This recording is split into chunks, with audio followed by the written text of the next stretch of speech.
Hi friends, வணக்கம். ID தமிழா YouTube சேனலை subscribe செய்த உங்கள் அனைவருக்கும் மிக்க நன்றி. சர்டிஃபிகேட் சைனிங் ரிக்வெஸ்ட்டை எப்படி உருவாக்குவது அதை பற்றி தான் விளக்கமாக பார்க்க போகிறோம்.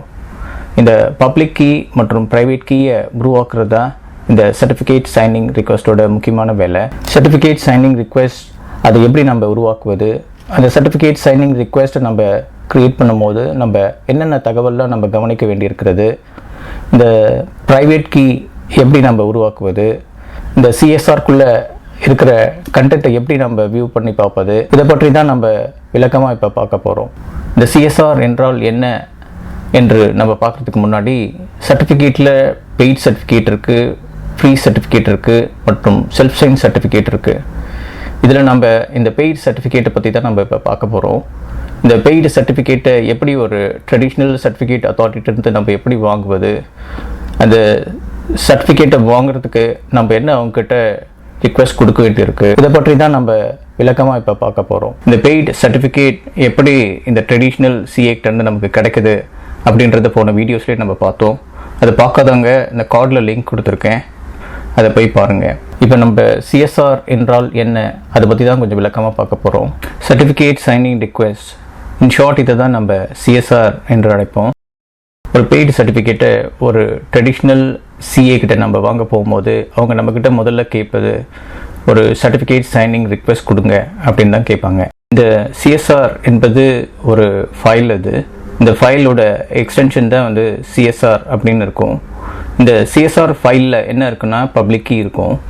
இந்த பப்ளிக் கீயில் என்ன இருக்கும் டேட்டா அப்படின்றது நம்ம முதலையே பார்த்தோம். இந்த பப்ளிக் கீயில் ஒரு நம்மளோடவோ அப்படி இல்லைன்னா நம்ம கம்பெனியோட அட்ரஸ், இமெயில், ஃபோன் நம்பர், அதுக்கப்புறம் முக்கியமாக நம்மளுடைய கம்பெனியோடைய யூஆர்எல், இதெல்லாம் தான் அந்த பப்ளிக் கீக்குள்ளே இருக்கும். இந்த பப்ளிக் கீயை தான் அவங்ககிட்ட நம்ம இந்த சர்டிஃபிகேட் சைனிங் ரிக்வெஸ்ட் சப்மிட் பண்ணும்போது நம்ம இதை அவங்ககிட்ட கொடுக்க வேண்டியிருக்கோம். இந்த சர்டிஃபிகேட் சைனிங் ரிக்வெஸ்ட்டை உருவாக்கும் போது நம்ம என்னென்ன தகவல்லாம் கவனிக்க வேண்டும் அப்படின்றத பற்றி தான் இப்போ நம்ம பார்க்க போகிறோம். முதல்ல நம்ம கவனிக்க வேண்டியது, இந்த சர்டிஃபிகேட் சைனிங் ரிக்வெஸ்ட்டை ஆன்லைனில் நம்ம உருவாக்குறத தவிர்க்கிறது ரொம்ப நல்லது. ஆன்லைனில் உருவாக்குற சர்டிஃபிகேட் சைனிங் ரிக்வெஸ்ட் சரியாக தான் வேலை செய்யும், ஆனால் அது சேஃபானது இல்லை. ஏன்னா அதை ஜென்ரேட் பண்ணும்போது அதை ஒரு காப்பி அவங்க எடுத்து வச்சுக்கிறதுக்கு வாய்ப்பு இருக்குது. அதே மாதிரி அது இன்டர்நெட் வழியாக நம்ம சேரும்போது அதை மற்றவங்க பார்க்குறதுக்கு நிறைய வாய்ப்புகள் இருக்குது. அதனால் ஆன்லைனில் ஜென்ரேட் பண்ணுறதை நம்ம தவிர்க்கிறது ரொம்ப நல்லது. இந்த சர்டிஃபிகேட் சைனிங் ரிக்வெஸ்ட் க்ரியேட் பண்ணுற ப்ராசஸில் என்ன நடக்குதுன்னா, இந்த சர்டிஃபிகேட் சைனிங் ரிக்வெஸ்ட்டை க்ரியேட் பண்ணுற ப்ராசஸில் பப்ளிக் அண்ட் ப்ரைவேட் கீ பேர் ஜென்ரேட் ஆகுது. இந்த ப்ரைவேட் கீயே நம்ம சேஃபாக வச்சுக்கணும். அதனால் இதை ஒரு செக்யூரான என்வரான்மெண்ட்டில் நம்ம க்ரியேட் பண்ணுறது ரொம்ப முக்கியம். ப்ரைவேட் கீயை ஒரு செக்யூரான ஒரு என்வரான்மெண்ட்டில் தான் ஜென்ரேட் பண்ணணும். அதனால் அந்த கீ பேரை லோக்கலாக நம்ம ஜென்ரேட் பண்ணுறது ரொம்ப நல்லது. இந்த கீ பேரில் பப்ளிக் கீ மற்றும் ப்ரைவேட் கீ இருக்கிறதால இந்த கீ பேரை நம்ம ஆன்லைனில் ட்ரான்ஸ்ஃபர் பண்ணுறதை தவிர்க்கிறது ரொம்ப நல்லது. பப்ளிக் மற்றும் ப்ரைவேட் கீயை உருவாக்குறதுக்கு நமக்கு நிறைய டூல்ஸ் இருக்குது. இந்த ஒவ்வொரு டூல்ஸும் ஒவ்வொரு பிளாட்ஃபார்முக்கு ஏற்ற மாதிரி மாறுபடும். இந்த பிளாட்ஃபார்ம் என்று நான் சொல்கிறது ஆப்ரேட்டிங் சிஸ்டம். ஒவ்வொரு ஆப்ரேட்டிங் சிஸ்டத்துக்கு ஏற்ற மாதிரி ஒவ்வொரு டூல்ஸ் வேறுபட்டு இருக்கும். பப்ளிக் மற்றும் ப்ரைவேட் கீயை உருவாக்குறதுல அதிகமான பயன்பாட்டில் இருக்கிற டூல் ஒன்று அப்படின்னு எதை பார்த்தோன்னா அது openSSL. இந்த openSSL என்ற டூல் அதிகமான ஆப்ரேட்டிங் சிஸ்டத்தில் நமக்கு கிடைக்குது. அதிகமான ஆப்ரேட்டிங் சிஸ்டம் இதை ப்ரீ இன்ஸ்டால்டாகவும் வச்சுருக்கு. அப்படி இது இல்லாதவங்க இது ஆன்லைனில் இது ஒரு பேக்கேஜாக இருக்கும். அது ஆன்லைன்லேருந்து அதை நம்ம இன்ஸ்டால் பண்ணிக்க முடியும். இந்த openSSL அப்படின்ற டூலை நீங்கள் ஏற்கனவே உங்களுடைய ஆப்ரேட்டிங் சிஸ்டத்தில் இருக்கிறத நீங்கள் உறுதி செய்த பிறகோ அல்லது உங்கள்கிட்ட இல்லைன்னா இது ஆன்லைனில் இந்த பேக்கேஜை டவுன்லோட் பண்ணி இன்ஸ்டால் பண்ண பிறகோ இந்த கீ பேரை ஜென்ரேட் பண்ண ஆரம்பிங்க. சர்டிஃபிகேட் சைனிங் ரிக்வெஸ்ட் இதை எப்படி க்ரியேட் பண்ணுறது அப்படின்ற ஸ்டெப்ஸை தான் நம்ம இப்போ பார்க்க போகிறோம். இந்த சர்டிஃபிகேட் சைனிங் ரிக்வெஸ்ட்டை க்ரியேட் பண்ணுறதுக்கு நமக்கு openSSL கமெண்ட்ஸ் நமக்கு பயன்படுது. இந்த கமெண்ட்ஸை நம்ம எக்ஸிக்யூட் பண்ணும்போது அதனுடைய ஸ்டெப்ஸை ஃபாலோ பண்ணாலே நமக்கு லோக்கலாக நம்ம இந்த கீ பேரை ஜென்ரேட் பண்ண முடியும். நீங்கள் இந்த ஸ்க்ரீனில் பார்க்குறது இப்போ இந்த openSSL அப்படின்ற டூல் உங்களுடைய ஆப்ரேட்டிங் சிஸ்டத்தில் இருக்குதா இல்லையா அப்படின்ற இதை பற்றி தான் பார்க்க போகிறோம். இதுக்கு நம்ம டைப் பண்ண வேண்டிய கமாண்ட் என்னென்னா which openSSL அப்படின்னு நீங்கள் உங்களுடைய யூனிக்ஸோ அப்படி இல்லைன்னா விண்டோஸ்னுடைய ஆப்ரேட்டிங் சிஸ்டத்தில் இந்த கமாண்ட்ஸை நீங்கள் டைப் பண்ணிங்கன்னா உங்களுக்கு ஒரு பாத் கிடைக்கும். அந்த பாத்து உங்களுக்கு வந்தாலே உங்களுக்கு வந்து openSSL உங்களுடைய ஆப்ரேட்டிங் சிஸ்டத்தில் இன்ஸ்டால் ஆகிருக்கு அப்படின்னு நீங்கள் உறுதி செய்து கொள்ளலாம். கீபேரை ஜென்ரேட் பண்ணுறதுக்கு முன்னாடி நீங்கள் தனியாக ஒரு டைரக்டரி இதுக்காக வச்சுக்கிறது ரொம்ப நல்லது. இந்த டைரக்டரியுடைய நேமும் வந்து அந்த டொமைன் நேம், உங்களுடைய டொமைன் நேமில் அந்த டைரக்டரி வச்சுக்கிறது ரொம்ப நல்லது. நீங்கள் இந்த ஸ்க்ரீனில் பார்க்குறது வந்து இந்த டைரக்டரி எப்படி வந்து க்ரியேட் பண்ணுறது அப்படின்ற கமாண்டை தான் நீங்கள் பார்த்துட்ருக்கீங்க. நான் பயன்படுத்துகிற ஆப்ரேட்டிங் சிஸ்டம் வந்து மேக் ஓஎஸ்.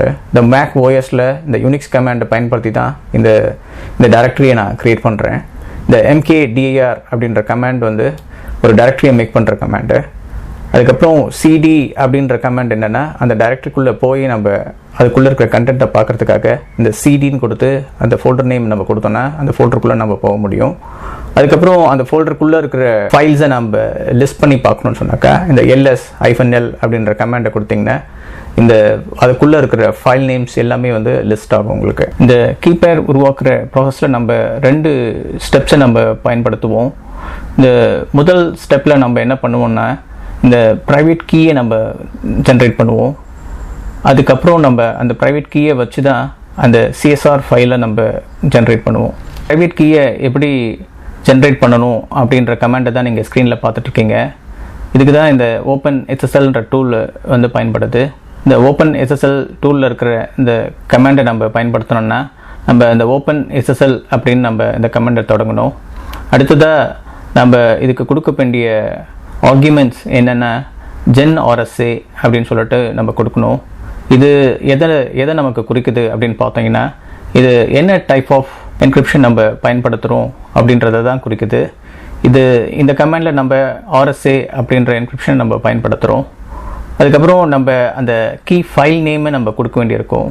இந்த கீ ஃபைல் நேமை கொடுக்கும்போது நமக்கு வந்து நம்மளுடைய டொமைன் நேமை கொடுக்கறது ரொம்ப நல்லது. அடுத்தது நம்மளுடைய கீ ஃபைல் நேமை, நம்மளுடைய ப்ரைவேட் கீ ஃபைல் நேமை நம்ம கொடுக்க வேண்டியிருக்கும்.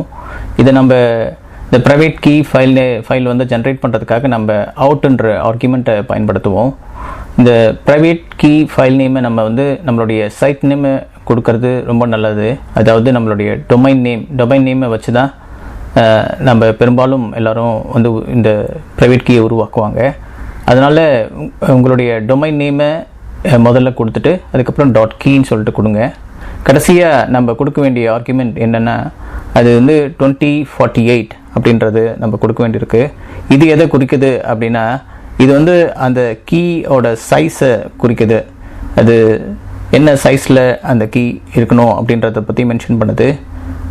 இதில் இந்த 2048 விட லோவாக நீங்கள் கொடுத்தீங்கன்னா அது வந்து இன்செக்யூரானது. அதனால் இந்த 2048க்கு அதிகமான வேல்யூ நீங்கள் கொடுக்கறது ரொம்ப நல்லது. இந்த ஸ்க்ரீனில் பார்க்குறது என்னென்னா அந்த openSSL கமாண்டோட ரிசல்ட்டை தான் நீங்கள் பார்க்குறீங்க. இந்த கமாண்ட் எதுன்னு உங்களுக்கு தெரியும். இது ஒரு ப்ரைவேட் கீயை க்ரியேட் பண்ணக்கூடிய கமாண்டு. இந்த கமாண்டை டைப் பண்ணி முடித்த உடனே நமக்கு ஆப்ரேட்டிங் சிஸ்டம் ஒரு ப்ரைவேட் கீயை ஜென்ரேட் பண்ணி கொடுக்கும். அந்த ப்ரைவேட் கீயை நீங்கள் அந்த ls கமாண்ட் நீங்கள் பயன்படுத்தி அந்த ஃபைலை நீங்கள் பார்க்கலாம். இந்த ஸ்க்ரீனில் நீங்கள் பார்க்குறது அந்த ஜென்ரேட் பண்ண அந்த ப்ரைவேட் கீக்குள்ளே என்ன கண்டென்ட் இருக்குது அப்படின்றத வியூ பண்ணி பார்க்குறீங்க. இதுக்கு நம்ம வந்து cat அப்படின்னு சொல்லிட்டு அந்த ப்ரைவேட் கீயோட ஃபைல் நேமை நம்ம கொடுத்தோன்னா அந்த ஃபைல்குள்ளே இருக்கிற கண்டென்ட்டு நமக்கு டிஸ்பிளே ஆகும். அதை தான் நீங்கள் இந்த ஸ்க்ரீனில் நீங்கள் பார்த்துட்ருக்கீங்க. எப்பவுமே அந்த ஃபைல் நேமை வந்து .key அப்படின்னு சொல்லிட்டு வைக்கிறது பழக்கம். அந்த .key என்றது எதை குறிக்குதுன்னா அது ஒரு ப்ரைவேட் கீ அப்படின்றத குறிக்குது. இந்த ஸ்க்ரீனில் பார்க்குறது செகண்ட் ஸ்டெப்பு தான். இந்த செகண்ட் ஸ்டெப்பில் இந்த CSR ஃபைலை எப்படி நம்ம ஜென்ரேட் பண்ணுறது அப்படின்றதான் நம்ம பார்த்துட்ருக்கோம். இந்த CSR ஃபைலை ஜென்ரேட் பண்ணுற கமாண்டு தான் இந்த ஸ்க்ரீனில் இருக்குது. இதில் நம்ம அந்த openSSL டூலை பயன்படுத்துகிறோம். அதனால் நம்ம openSSL அப்படின்னு தொடங்குகிறோம். அதுக்கப்புறம் அந்த REQ அப்படின்றது என்னென்னா இது ஒரு ரிக்வெஸ்ட். இந்த ஒரு ரிக்வெஸ்ட், அதனால் அது வந்து REQ அப்படின்னு சொல்லிட்டு நம்ம அந்த -new அப்படின்னா இது ஒரு நியூ ஃபைல் அப்படின்றத குறிக்குது. அதுக்கப்புறம் -key என்ற ஆர்குமெண்ட் எதை குறிக்குது அப்படின்னு சொல்லி பார்த்தீங்கன்னா இந்த -key அப்படின்ற ஆர்குமெண்ட் வந்து அந்த கீ ஃபைல் நேமை வந்து குறிக்குது. அந்த கீ ஃபைல் நேமை நம்ம வந்து பயன்படுத்தி தான் நம்ம இந்த CSR ஃபைலை வந்து ஜென்ரேட் பண்ணுவோம். இந்த கமாண்ட் என்ன பண்ணுதுன்னா அந்த ப்ரைவேட் கீக்குள்ளே போயிட்டு அதுக்குள்ளே இருந்து பப்ளிக் கீயை எக்ஸ்ட்ராக்ட் பண்ணி கொண்டு வருது. அதுக்கப்புறம் நீங்கள் கொடுக்க வேண்டிய ஆர்குமெண்ட் என்னென்னா -out அப்படின்ற ஒரு ஆர்குமெண்ட்டை கொடுக்க வேண்டியிருக்கும். அந்த -out அப்படின்றது எதை குறிக்குதுன்னா அது வந்து அவுட்புட் ஃபைல் நேமை நம்ம கொடுக்கணும் அப்படின்றத குறிக்குது. அதுக்கப்புறம் நம்ம அந்த அவுட்புட் ஃபைல் நேமை கொடுத்து .csr அப்படின்றத நம்ம கொடுக்கணும். அப்படி கொடுத்தீங்கன்னா இந்த CSR அப்படின்ற ஃபைல் வந்து இந்த ப்ரைவேட் கீக்குள்ளே இருந்து ஜென்ரேட் ஆகும். இந்த private key and CSR file ரெண்டுமே ஜென்ரேட் ஆகி முடிச்சிருக்கோம் இந்த கமாண்டுக்கு அப்புறம். இந்த ஸ்க்ரீனில் நீங்கள் அந்த CSR அப்படின்ற ஃபைலை ஜென்ரேட் பண்ணுற கமாண்டோட ரிசல்ட்டை தான் இந்த ஸ்க்ரீனில் நீங்கள் பார்த்துட்ருக்கீங்க. இந்த openSSLன்ற கமாண்டை நீங்கள் கொடுத்து நீங்கள் என்டர் பண்ண உடனே உங்களுக்கு வந்து செட் ஆஃப் கொஸ்டின்ஸ் உங்களை கேட்கும். அது என்னென்னா உங்களுடைய எந்த கண்ட்ரியில் இருக்கீங்க, எந்த ஸ்டேட் என்ன லோக்கல் உங்களுடைய பிளேஸோட நேம் என்ன, உங்களுடைய கம்பெனியோட நேம் என்ன அப்படின்றத நீங்கள் கொடுக்கணும். உங்களுடைய சைட் நேமை தான் அடுத்ததாக அது இன்புட்டாக கேட்கும். உங்களுடைய ஃபுல் டொமைன் நேமை இதில் நீங்கள் டைப் பண்ணணும். அதனால் உங்கள்கிட்ட வந்து example.com அப்படின்ற ஒரு சைட் இருந்ததுன்னா நீங்கள் example.com அப்படின்ற அந்த டொமைன் நேமை இதில் நீங்கள் கொடுத்தாகணும். அதுக்கப்புறம் நீங்கள் இமெயில் ஐடியை இன்புட்டாக கொடுக்கணும். அந்த இமெயில் ஐடியை கொடுத்தது பிறகு உங்கள்கிட்ட வந்து பாஸ்வேர்டு ஒன்று என்டர் பண்ண சொல்லி உங்ககிட்ட கேட்கும். இந்த பாஸ்வேர்டு வந்து இந்த கிரிப்டோகிராஃபியோ அப்படி இல்லைன்னா இந்த செக்யூரிட்டியோ என்னுடைய ரிலேட்டடானது அப்படின்னா நீங்கள் பார்த்தீங்கன்னா அது இல்லை.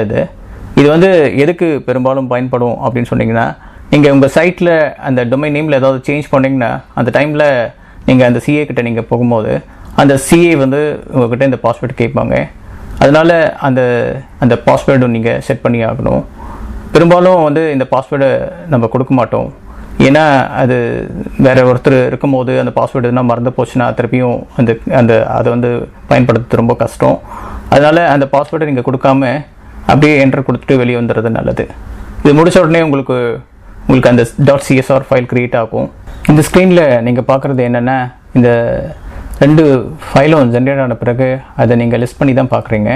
அதுக்காக இந்த ls-l அப்படின்ற கமாண்டை நீங்கள் கொடுத்தீங்கன்னா இந்த 2 ஃபைலும் இருக்கிறத உங்களுக்கு காமிக்கும். இந்த 2 ஃபைலையும் நீங்கள் CAT அப்படின்ற கமாண்ட் வழியாக நீங்கள் உள்ளே இருக்கிற கண்டென்ட் நீங்கள் வியூ பண்ணி பார்க்கலாம். இந்த ஸ்க்ரீனில் நீங்கள் அந்த க்ரியேட் பண்ண .csr ஃபைலை எப்படி வியூ பண்ணுறது அப்படின்ற கமாண்டை தான் பார்த்துட்ருக்கீங்க.